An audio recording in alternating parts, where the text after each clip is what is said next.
nous allons avoir une mutation économique très très forte avec des secteurs qui vont devoir se diversifier, et c'est-à-dire qu'il va devoir y avoir de nouvelles compétences.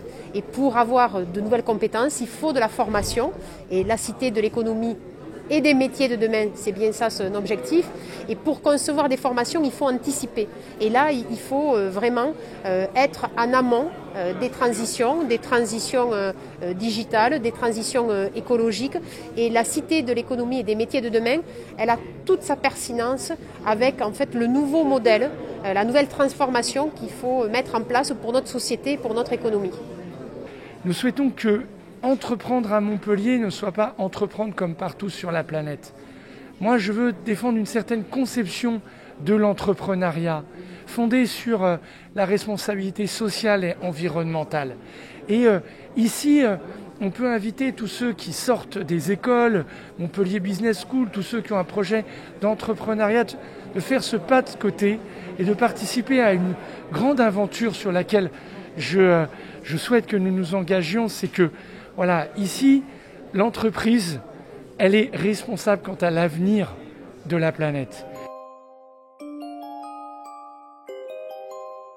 Alors, métiers de demain, en fait, c'est très très large. C'est-à-dire ce sont aussi bien des métiers traditionnels, comme par exemple le métier de la couture, où Julien Tuffery nous a tout à fait démontré qu'aujourd'hui, on fabriquait des jeans en Lozère, avec un certain savoir-faire ancestral, mais aussi avec un nouveau process aussi qui est du 21e siècle. Ce sont aussi des métiers qui sont liés à la transition énergétique et écologique.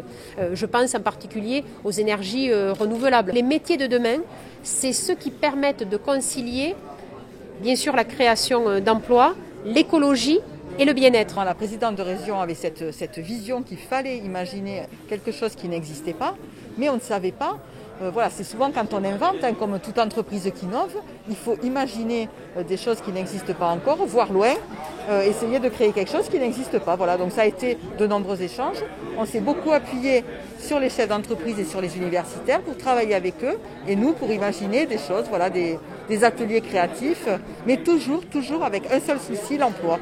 À Montpellier, il y a ce goût de l'innovation, il y a ce goût de l'audace, il y a ce goût du risque, et vraiment, nous avions en fait une culture de la population, des chefs d'entreprise du milieu universitaire qui étaient présentes, et puis nous avions des relais avec un vrai partenariat avec des grandes entreprises, avec des start-up et avec également les universités et les grandes écoles.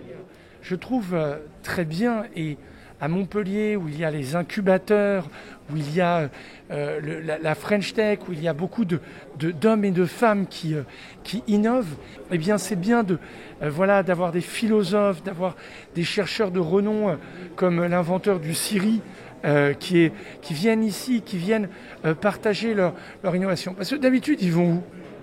Ils vont à Boston, ils vont à Berkeley, ils vont à Shanghai, ils vont à Tokyo. Et bien là, avec ce lieu, ils viennent à Montpellier. Et je voudrais en remercier Carole Delga, présidente de région, qui a souhaité que cette cité soit implantée à Montpellier.